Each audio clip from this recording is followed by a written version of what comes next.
आज के दिन के विषय में आप सभी को मालूम है कि आज क्या है, बड़ा दिन है। सारा मसीह जगत आज उत्सव मना रहा है, यीशु मसीह का जन्मोत्सव। परंतु हम लोग नहीं मना रहे हैं। हम लोग तो आज संडे आराधना के यहाँ आए हैं, क्योंकि हम लोग बाइबल के वचन के विश्वासी हैं, और जो बातें वचन में नहीं है उसको हम लोग नहीं मानते हैं। तो आज ये जो क्या यीशु मसीह का जन्मदिन 25 दिसंबर है, इसी को हम वचन में देखेंगे, क्योंकि जो भी बातें हैं हमारी वो वचन से होनी चाहिए। तो लूका का किताब निकालेंगे।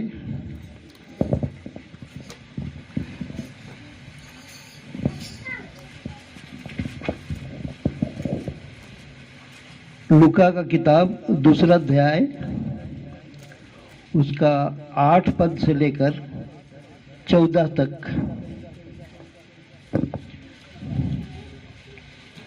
लूका 8 से 14 तक। लूका 2 का 8 से लेके 14 तक। और उस देश में कितने गडेरिये थे जो रात को मैदान में रहकर अपने झुंड का पहरा देते थे। और प्रभु का एक दूत उनके पास आ खड़ा हुआ, और प्रभु का तेज उनके चारों ओर चमका, और वे बहुत डर गए। तब स्वर्गदूत ने उनसे कहा, मत डरो, क्योंकि देखो मैं तुम्हें बड़े आनंद का सुसमाचार सुनाता हूँ, जो सब लोगों के लिए होगा, कि आज दाऊद के नगर में तुम्हारे लिए एक उद्धारकर्ता जन्मा है, और यही मसीह प्रभु है। और इसका तुम्हारे लिए यह पता है कि तुम एक बालक को कपड़े में लिपटा हुआ और चरनी में पड़ा पाओगे।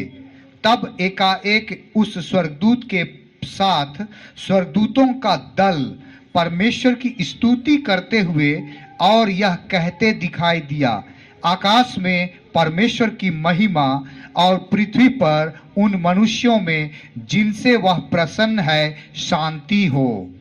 आमीन। आमीन। प्रभु अपने पढ़े वचन पर आशीष दे। अब यहाँ पर हम लोगों ने वचन में देखा कि उस देश में, जहाँ, किस देश में, यहूदिया के देश में, जहाँ यीशु मसीह का जन्म हुआ था, उस देश में मैदान में गडेरिये अपने भेड़ों की रखवाली कर रहे थे। तो आज ये 25 दिसंबर जो माना जाता है, बड़ा दिन, और सारा संसार इस चीज़ को मानता है 25 दिसंबर को यीशु मसीह का जन्मदिन है।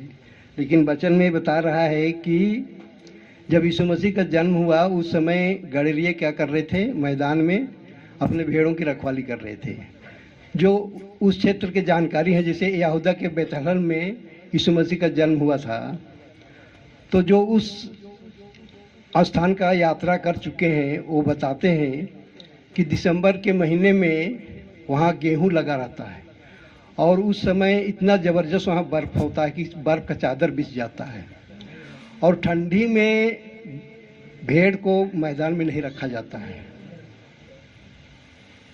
उस समय गेहूं भी लगा रहता है और ठंडी बर्फ़ का चादर बिछा रहता है, और ठंडी में भेड़ को मैदान में नहीं रखते हैं।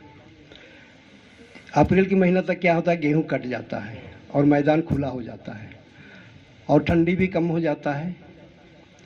तब उस समय भेड़ को रखवाली करते हैं। तो वचन के अनुसार देखेंगे तो कहीं भी ये मेल नहीं खाता है, क्योंकि जो बातें वचन से मेल नहीं खाती उसका हम विश्वास नहीं करते हैं। इसीलिए हमें लोग कहते हैं भरमाने वाले, ये बहुत आश्चर्य करते हैं लोग, ये बड़ा दिन है, ये लोग नहीं मानते। ये क्या बोलते हैं, यीशु मसीह का जन्मदिन नहीं मानते हैं। हम मानते हैं यीशु मसीह आज से 2000 साल पहले यीशु मसीह का जन्म हुआ है, ये हम सब विश्वास करते हैं, क्योंकि वचन में लिखा हुआ है। लेकिन हम ये नहीं मानते हैं कि ये 25 दिसंबर है। 25 दिसंबर एक्चुअल क्या है, ये बताए भाई ने कि सूर्य देवता जो मानते हैं, जो मूर्ति पूजक, जो सूर्य को देवता मानते हैं, उसका दिन है ये। सन ऑफ गॉड, सन मतलब SUN, सन मतलब क्या होता है, सूरज। अब उसी को क्या किया है, ये जो कैथोलिक मत वाले हैं, ये उसको SON कर दिया, सन ऑफ गॉड, यानी परमेश्वर का पुत्र। तो ये गड़बड़ियां जो है, इसी को सुधारने के लिए परमेश्वर ने हमारे पास नबी को भेजा, और उसने इन सब बातों का सुधार किया। तो आज ये मसीह जगत जो भी हैं वो बहुत प्रचार हो रहा है। आप लोग मोबाइल में भी यूट्यूब में देखे होंगे कि बहुत प्रचार करते हैं लोग, लेकिन परमेश्वर को क्या कहते हैं, वो त्रिएक। और वचन कहीं भी प्रमाणित नहीं करता है कि हमारा परमेश्वर त्रिएक है। पहली बात यह है कि उत्पत्ति से लेकर प्रकाशित वाक्य तक पूरी बाइबल में आप ढूंढेंगे त्रिएक शब्द ही नहीं मिलेगा। और वचन कहता है कि लिखे हुए से आगे मत बढ़ना। तो जो बातें है ही नहीं उसका हम क्यों ही करें। और बात ऐसी है कि यदि मैं अपना परिचय खुद ना दूं तो मेरे विषय में कोई दूसरा कितना जान सकता है। सिर्फ मेरा बाहरी रूप देख के जान सकता है, बाकी मैं क्या हूं और मेरे अंदर क्या है, ये सब बातें जब तक मैं ना बताऊं तो कोई हमको नहीं जान सकता है। तो परमेश्वर स्वयं ही अपनी गवाही दिया है। परमेश्वर ने हम लोगों को चुना है और अपनी गवाही दिया है कि मैं तुम्हारा परमेश्वर हूँ। इसलिए कोई दूसरा मनुष्य नहीं दिया है। मनुष्य की बातों में विश्वास नहीं करते हैं, क्योंकि यशायाह में भी आप देखते हैं, हम बहुत उसमें मिलेंगे, 43 अध्याय मिलेगा, 45 में भी मिलेगा, कई जगह मिलेगा, एक जगह नहीं कई जगह, कि परमेश्वर कहता है कि सबसे पहला मैं हूँ, सबसे अंत तक मैं ही रहूँगा। मेरे पहले ना कोई परमेश्वर हुआ, ना मेरे बाद कोई होगा। मैं अपनी महिमा किसी दूसरे को नहीं दूंगा। मैं कितने को संबोधित करता है? एक को। तो मैं शब्द को लोग कैसे हम ला दिए हैं। यीशु मसीह ने भी कहा यदि तुम विश्वास नहीं करोगे कि मैं वही हूँ, मैं वही मतलब यहोवा एलोहीम, जिसको लोग यहूदी को मानते पुराने नियम में। तो मैं शब्द जो है सिर्फ एक को संबोधित करता है। और ये परमेश्वर खुद अपना परिचय दिया है, परमेश्वर अकेला ही है, लेकिन लोग आज उसको मानते हैं।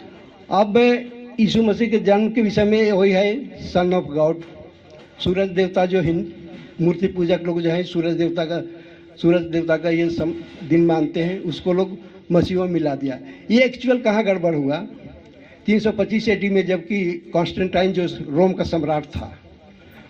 तो जैसे अभी हमारे हिंदुस्तान में है ना, हिंदू मुस्लिम सिख ईसाई में, हिंदू मुस्लिम में युद्ध चलते रहता है, लड़ाई, उसी तरह रोम में भी इस तरह युद्ध होता था बहुत ज़्यादा। तो उस समय जो कॉन्स्टेंटाइन जो था वो क्या था, रोम एक साम्राज्य था, वहाँ का सम्राट था वो।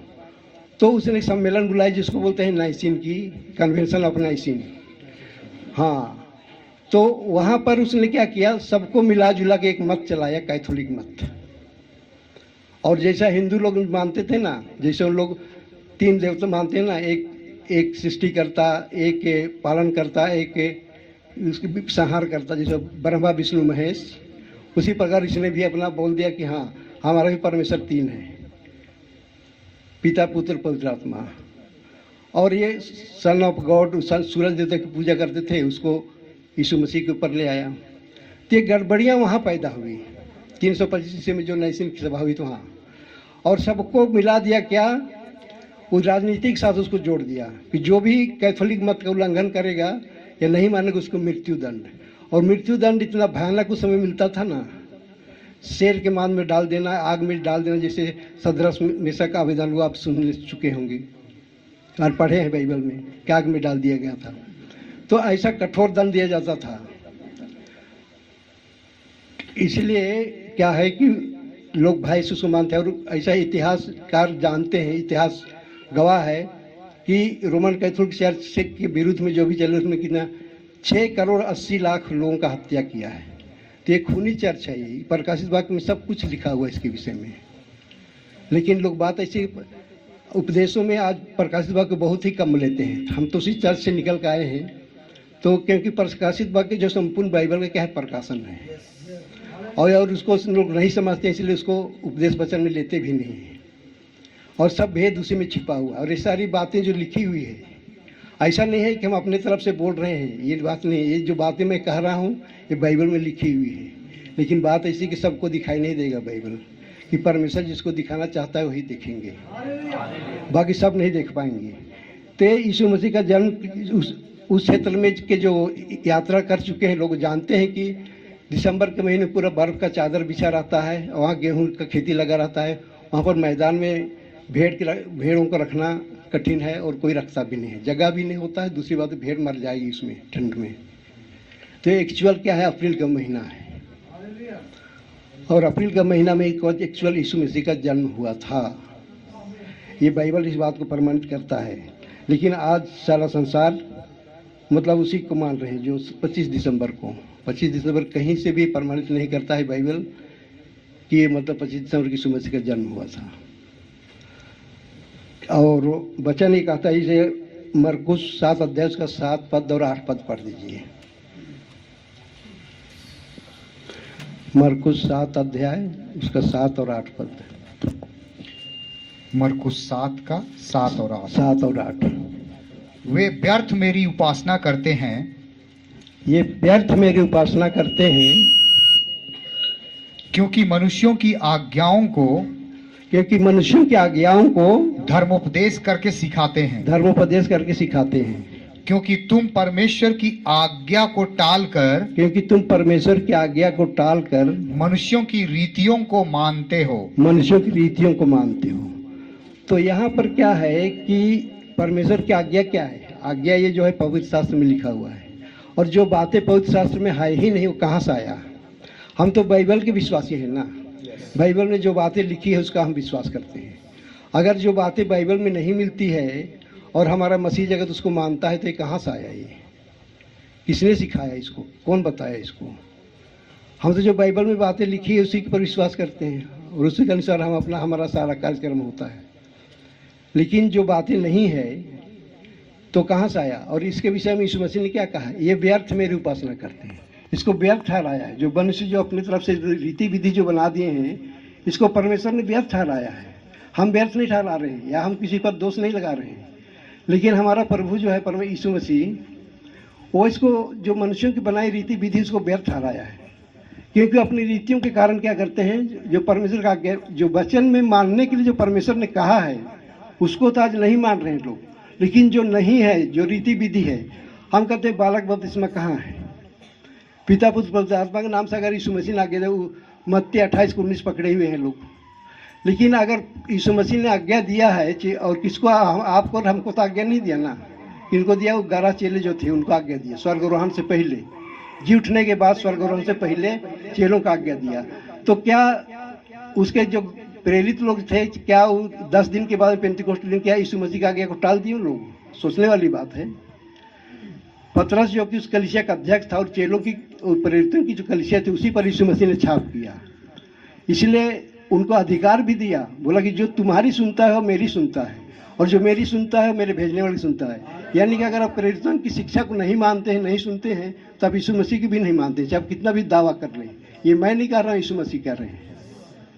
तो इसलिए आज वचन के प्रति हमें चौकस रहना है। ये रीति विधि कोई भी परमेश्वर के पास स्वर्ग राज नहीं ले जाएगा, क्योंकि इसको यीशु मसीह ने व्यर्थ ठहरा दिया है। तो हमको आज वचन पर गौर करना, अंतिम समय है ये। हम जानते हैं कि ये अंतिम, अभी पृथ्वी का अंत नहीं होगा, लेकिन दुल्हन को उठा ले जाने का समय आ गया है। क्योंकि अगर हम देखेंगे सृष्टि में तो ये क्या है, मनुष्यों की उत्पत्ति से लेकर अभी तक क्या है, 7,000 वर्ष चल रहा है। क्योंकि आदम हवा की उत्पत्ति के बाद 2000 वर्ष के बाद में जल प्रलय हुआ उस समय में, और जल प्रलय के 2000 वर्ष बाद यीशु मसीह का जन्म हुआ। तो 4000 वर्ष हुआ और यीशु मसीह का जन्म हुआ। 2000 वर्ष पूरा हो गया और ये 3रा चल रहा है। तो मतलब 6000 वर्ष हो गए और 7वां हजार, यानी कि परमेश्वर की दृष्टि में क्या है, ये 7वां दिन है।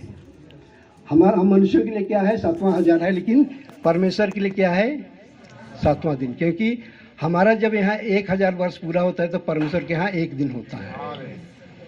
तो इसके विषय में हम लोग इसमें होशे में भी देखेंगे, 6ठा अध्याय में थोड़ा सा देख लें कि ये इसके विषय में क्या कहता है। होशे 6ठा अध्याय